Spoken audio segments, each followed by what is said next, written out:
As many of you requested, I want to show you today how you can make a sample-based bass line in Serum. If you enjoy these tutorials, but you haven't subscribed to this channel, then hit the subscribe button and the bell icon.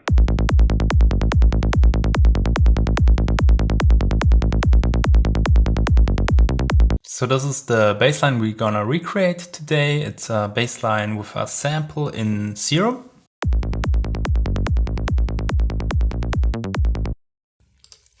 So we start first with a new instance of Serum.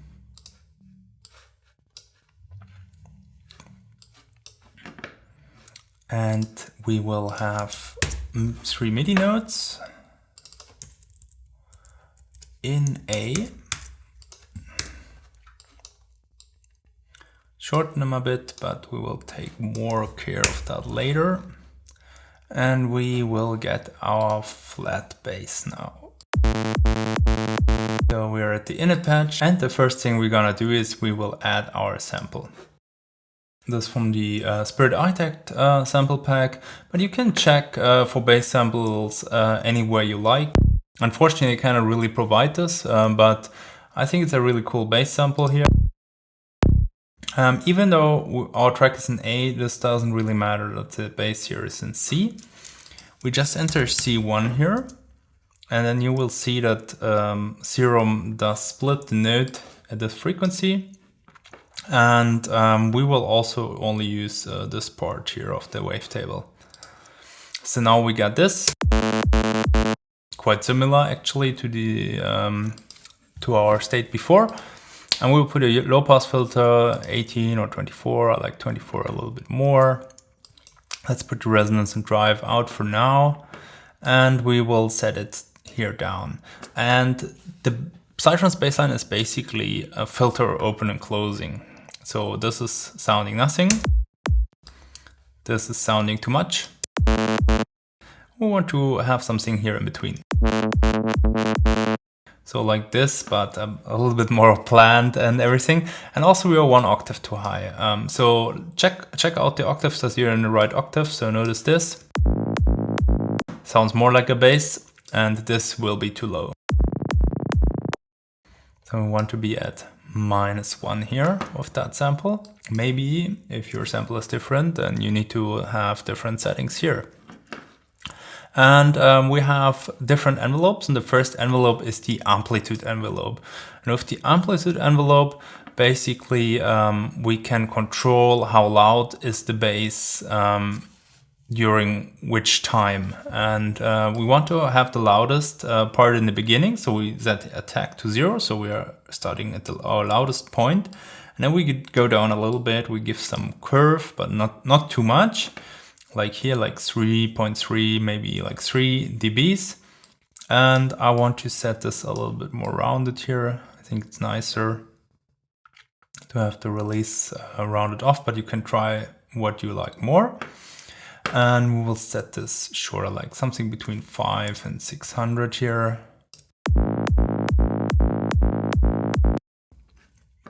But now we don't control our filter yet. So we need to take care of that as well. And for that we use the second envelope here. And also we don't want to have any attack here. So we will set this to 0. And we want to lower our sustain.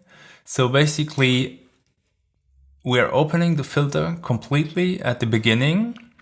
And for opening, we need to first put it down. We will map this here. And this is how much we open the filter. So we could open it completely, or we could open it like this. So like this would be too low. And this would... We want to go somewhere in between.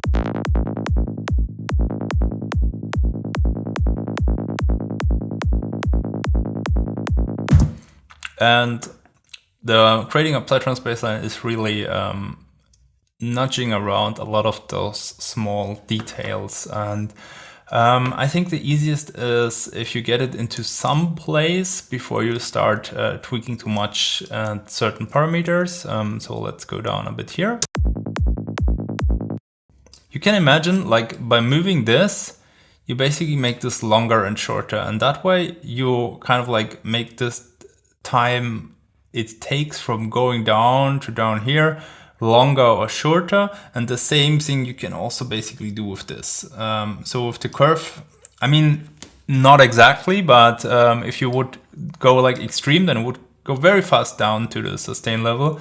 And if you go very slow, then it would go slower. But kind of like the mixture of those two will dictate how fast the closing of the filter is. And you need to find a spot which which is in a good position, that you don't get too much of the highs and you don't are too low here.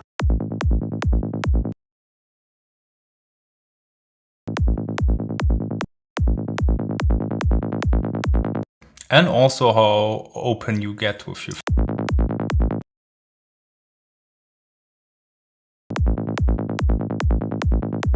And then this controls how, when you finish this, at what point the filter stops until it goes then into the release, and this is how long it then takes from this point to 0. But the combination basically of those two, this one, and the curve here is mostly what dictates how your bass sounds.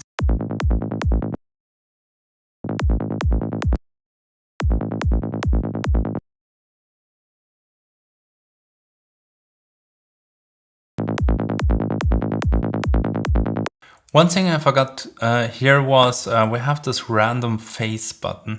With the random phase, we're starting every time at a different point, and I forgot to set this to 0 and the phase to here. Notice the difference?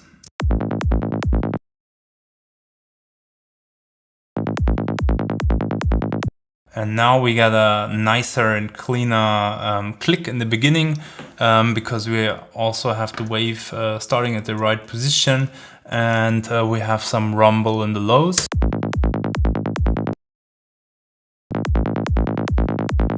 We can also, because I like the body more here and I like the click a little bit more down,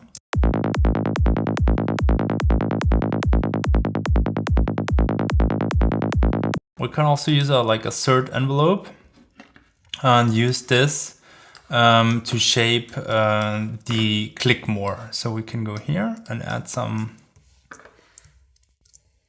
additional, I'll move this, can add some additional click.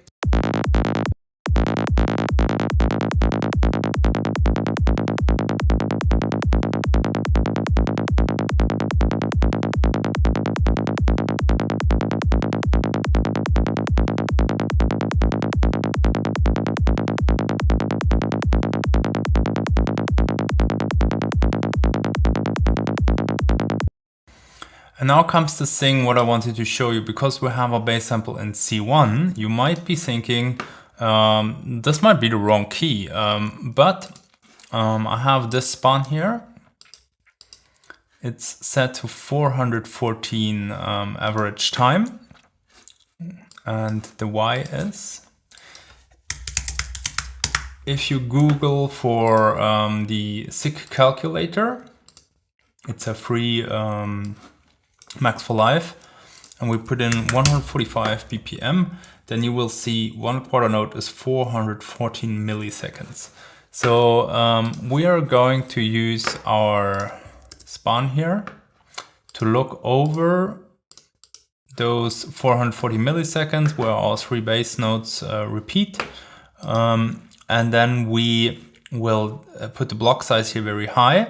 And then you can really see the different harmonics. Check that.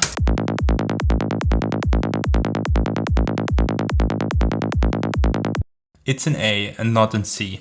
So this is basically because Serum is taking care of it when you change the keys here.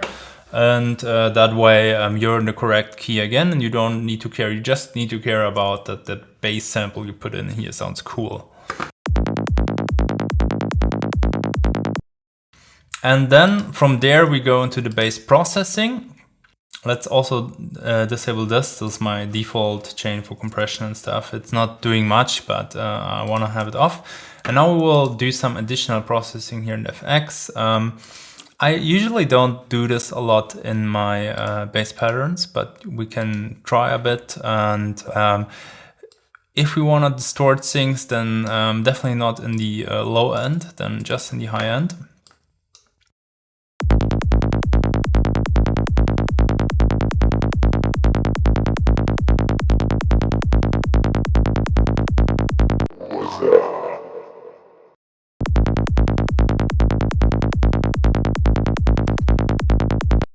I think something like this could be nice here. And the rest of the processing I will do in the chain here. And because I usually spend way more time in doing this, I will take this bass sample here and then recreate the chain for you, because it makes more sense than tuning this here. Just saying, like, I can spend easily like 2 days on a bass, on kick and bass, because it's the foundation of the track, and I think it's really important to get it really good. But I think you get the principle of it, and not from now it's just like doing smaller and smaller adjustments. So once you get it like in the ballpark, that you have your pluck, that you have your subs in it, then it's like minor movements. So and by holding shift, so for example, if I move like this, it moves quite fast. If I hold shift while moving, I can go very fine in Serum. And you can even go, I think, finer if you go by numbers. So what I would do basically from here on is trying a little bit different positions. What I usually do for that is that I group this here, I copy it, I make a duplicate, and then I go here, I have my version 1, and I have a version 2, and let's put this on solo, and then I go, for example, like this.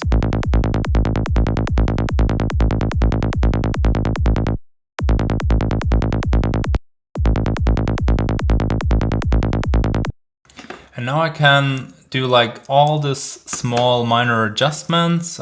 For example, maybe I decide here I want to go more like this, and I want to put more drive and some resonance in it.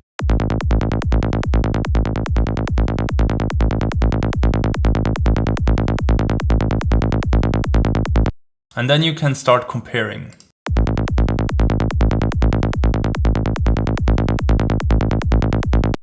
But you need to be careful when you compare that you compare it the same levels, because, for example, I now put the drive in here, and it will be louder than the other version, and louder always, or not always, but most of the times means it sounds better.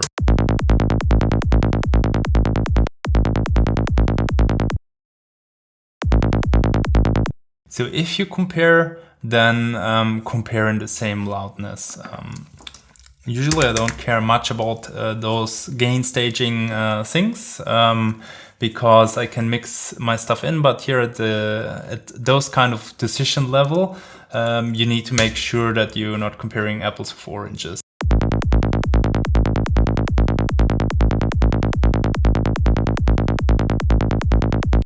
So for example, this one I think is a little bit nicer in the pluck, but this one is nicer in the subs. So for example, at the moment I still would prefer this one, but we didn't map our velocity here to the level. And that means that we didn't take much influence on our first bass note. And there are different ways how you can do it, but we want to have this control here.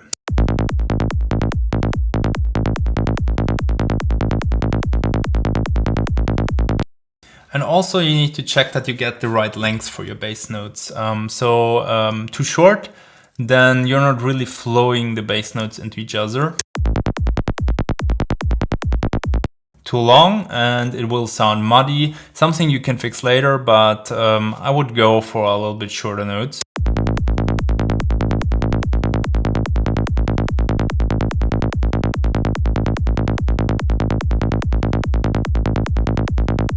Something like this. But on this work, like creating the bass, the perfect bass, I can spend like easily hours.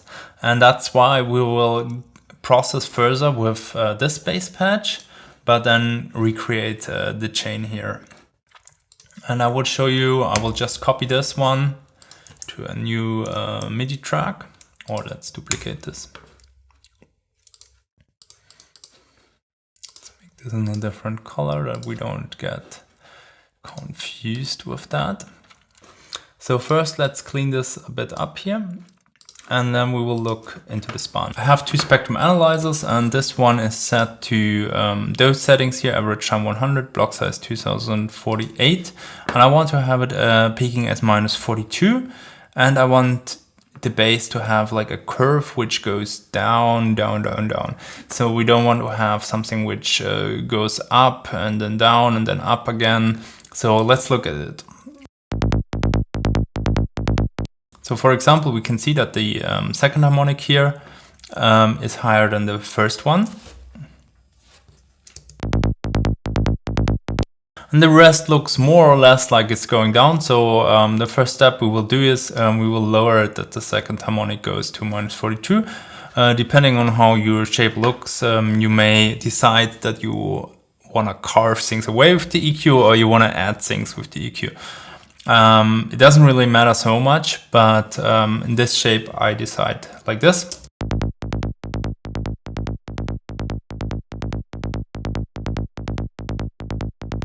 So we bring it to this level here, and then we will add our processing chain. So the first thing I will bring is an EQ, and we will put this to linear phase. But you can also try, sometimes I think it's also nice in the other modes. So we will give this like a slight low cut, and then we will shape our bass. And for that, actually, I like to have the other span again. So remember the settings were here over a quarter note, because it's moving a little bit slower, and the block size is 8000, where you can see a little bit more details and you really can dig into those harmonics. I want to bring them into this nice curve.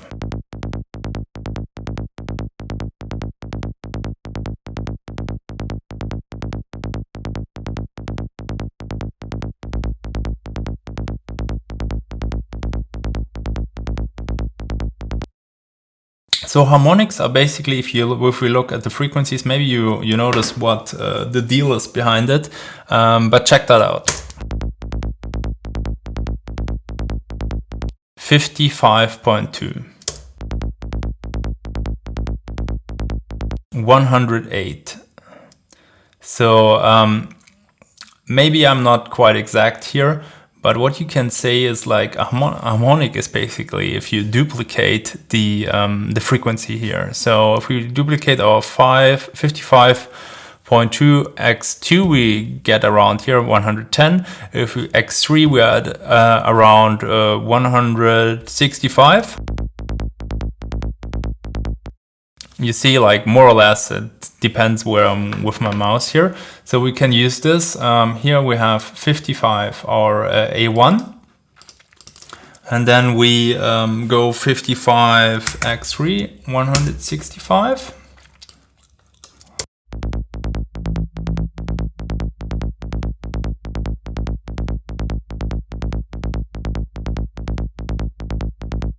And then we have here 55 more, so it's 220, if I'm right.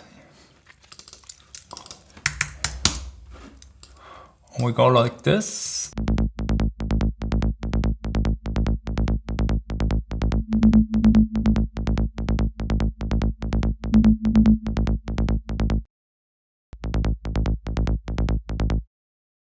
Our next one will be 275.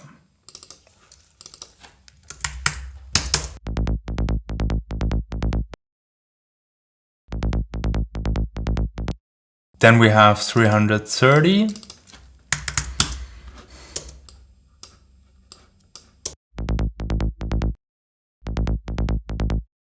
$385.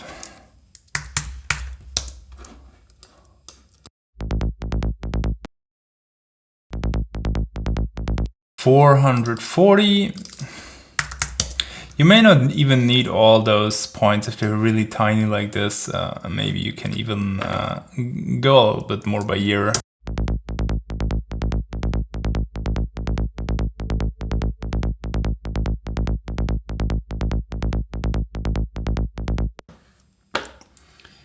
And 495.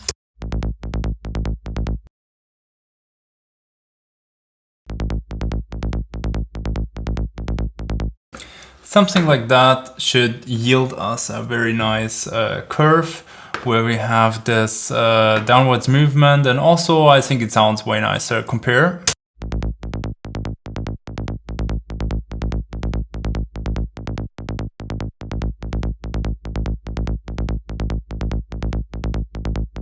Very harmonic in my opinion. There's really tiny points. I mean, if you don't want to go that nitty-gritty, you don't have an EQ where you can place all that numbers so easily. You can also go like this.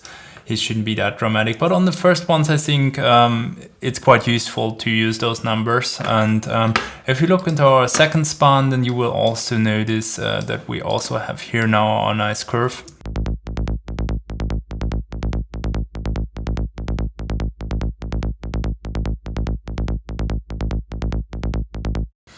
Here in the end, I decided a little bit less to have it that round. I think it's even sometimes nice to have a little push here, and also at around like 7K.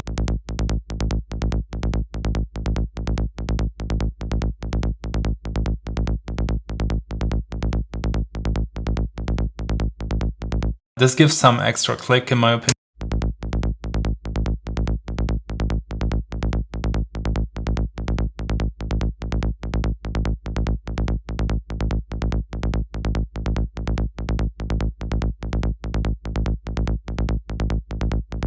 But it also may be a little bit too clicky. It's already very clicky, that bass. That's something actually I want to talk with you also today about.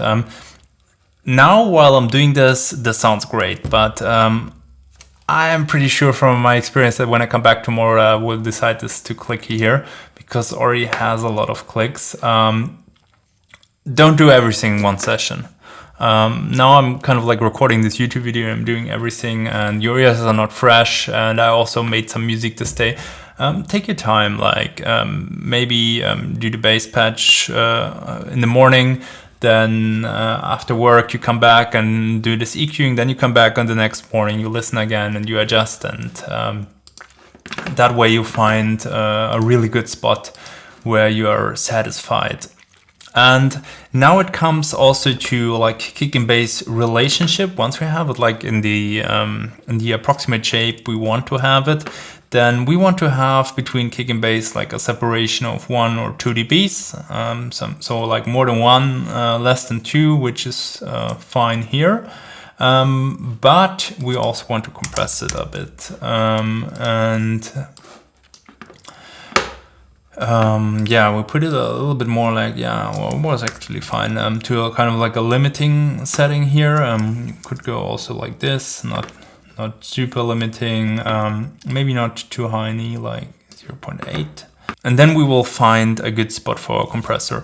Notice when you go too much down, then you will kill the click and your bass loses its whole punch. Notice the difference. But you want to attack a little bit. I mean, this attack is basically how fast the compressor goes in, so it's not about attacking, but you want to attack the click of your bass. So usually something like between 16 and 30 is good.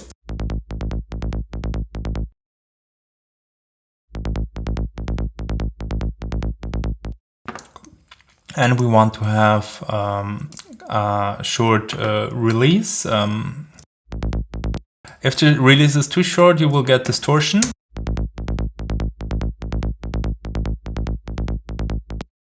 And if it's too high, you will push it more in the back and you don't have it pumping.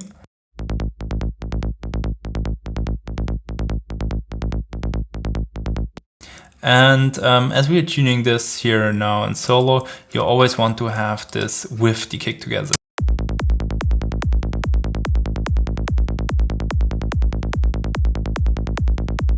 But now our separation became too big, so we want to catch that up, and without the compressor we were at minus 13.8, and with the compressor we are 14.1 now, so we want to give at least those 0.3 dBs again. Maybe even a bit more.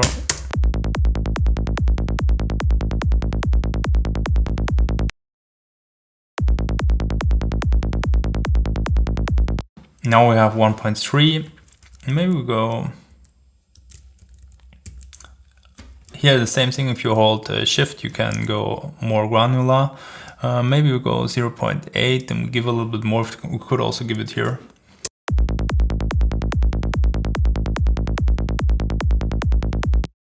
I think that sounds nice. As I said, this sounds nice to me now. So maybe you want to come back to this and revisit the next day, and you will get definitely a better result, because your ears are fresh and everything is different. And also, as you remember, you can also try different versions with the compression. I mean, you could go, for example, like here and create a second one here, and then you have your compression 1, compression 2, and then you will compare again. So for example, we go here, maybe very drastic, a little bit higher, and lower knee, and then you can compare. But same thing, you need to check that you are in the same levels then.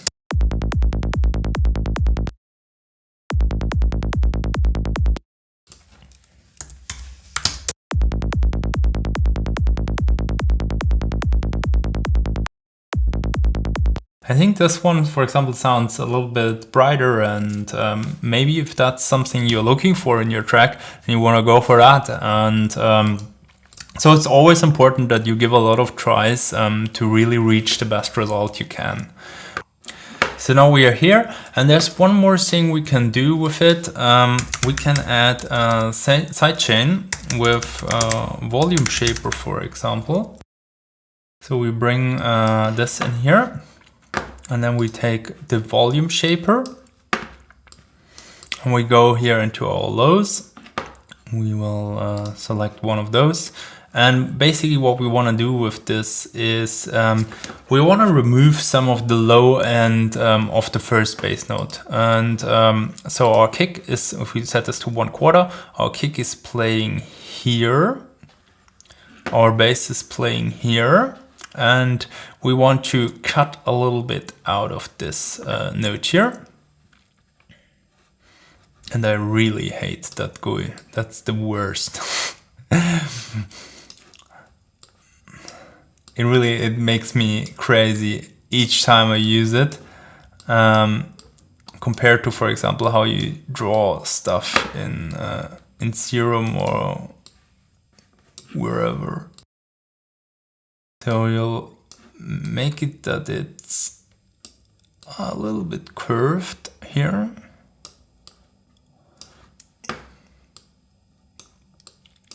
Because the kick fades out in the end here, so we can leave a little bit of that low end here. We also want to curve it a little bit here, that we don't get any like weird clicks and stuff. And now when we play this,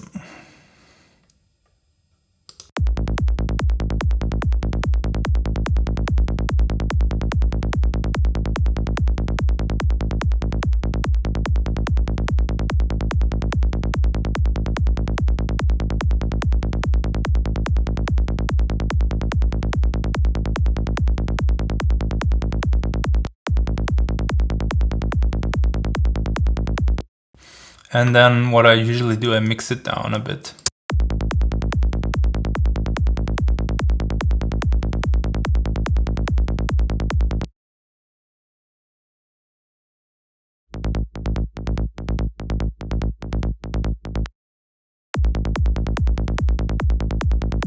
Something weird happening with the kick every few bars. maybe some automation somewhere.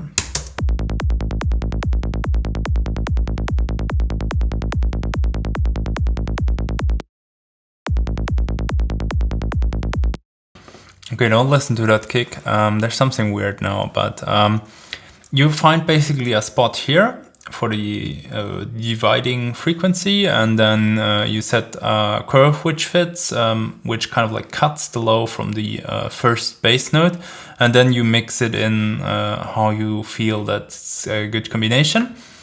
And you can even use, if you don't do the next step, then I would recommend you to use like a second shaper. So we will put this then like this. And here, where the kick is playing, make it also rounded that we don't get any clicks. And we put it over the whole spectrum here. Yeah, maybe we should have done it with this. Okay. Mix it in fully, and this cuts any tails out of your bass. So if your bass is too long and going in here, you can cut it with that.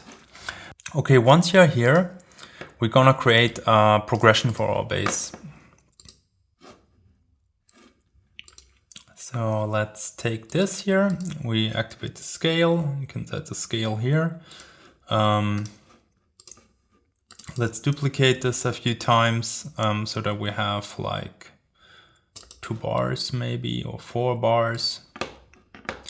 And then we will do some progression on our bass, maybe like this. And then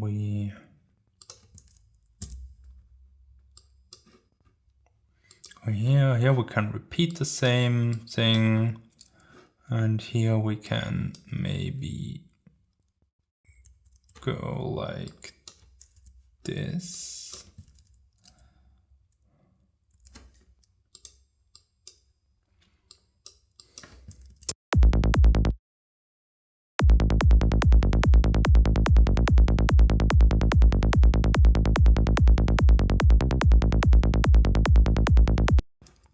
So maybe we want to have even one.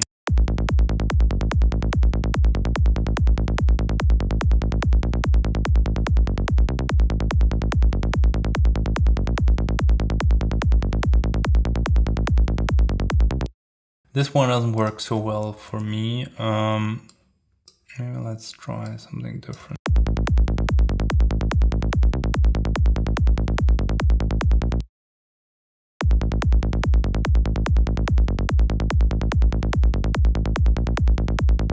Like this was better. You need to try a little bit around, and then you will find your progression. Once we have our progression, we can prepare it for bouncing. We will just copy it. Maybe you copy the original down here, and then we call this bounce A. And everything we need is basically the notes we use. I mean, you can go for a full scale like I did here. Then you can reuse it, which is nice if you want to use it in another track, or if you want to make your progressions in audio as well. But now I will show you the quicker way. So I will remove all the notes we don't need, so that we have each note one time. Or even simpler, I can go just here, because we folded it, we know which notes we are using. And then we will loop this. Maybe we'll leave some space here.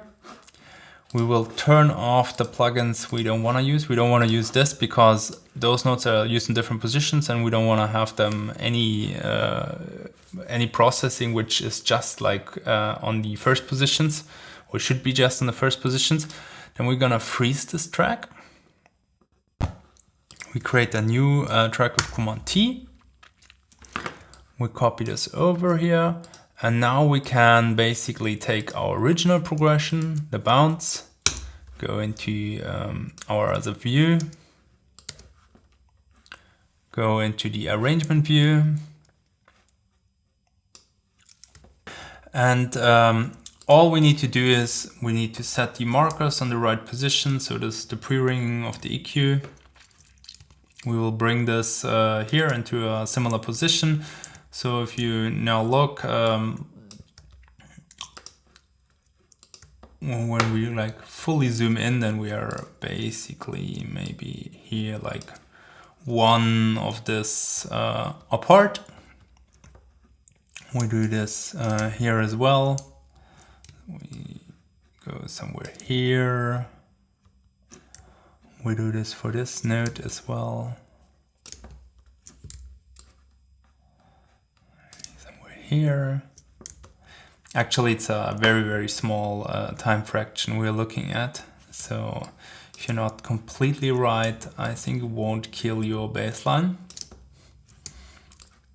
But the more care you take of all those steps, the better the result will be.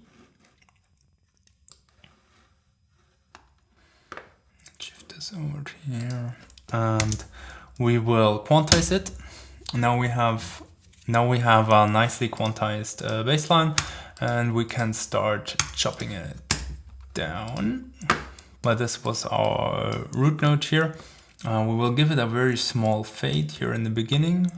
Not too much, you don't want to go over that click here. And we give it a fade in the end. Let's move this out of the way. We want to have our first note in a little bit lower velocity. And we can go here and paste this across and so on. So we will copy this one here, the lower one in here, and we do the same. We add some small fades in here. And you do that for all the notes here, and then you have like a very clean bass line. Also need to bring the kick in here.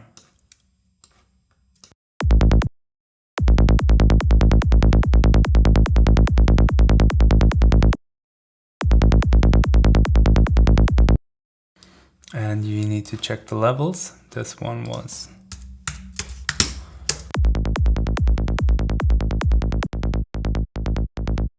We're now a little bit over the level, so if you compress changes, then you may need to readjust the EQs and everything.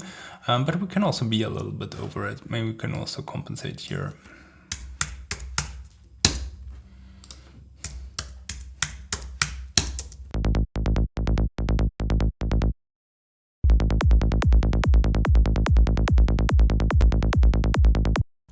That's more or less about the bassline processing. I think you get the rest that you do this for all the progression.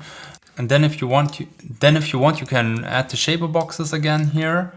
So then they basically remove the low end from the first note again. And then there's one more thing I do with my processing, is that I phase align the bass. And if you want to know more about that, then check out my bass and kick and bass alignment tutorial, where I show that in more detail. In this video up here, I show you how I make my Psytrance bassline in Anna, which is my favorite synth for Psytrance basslines.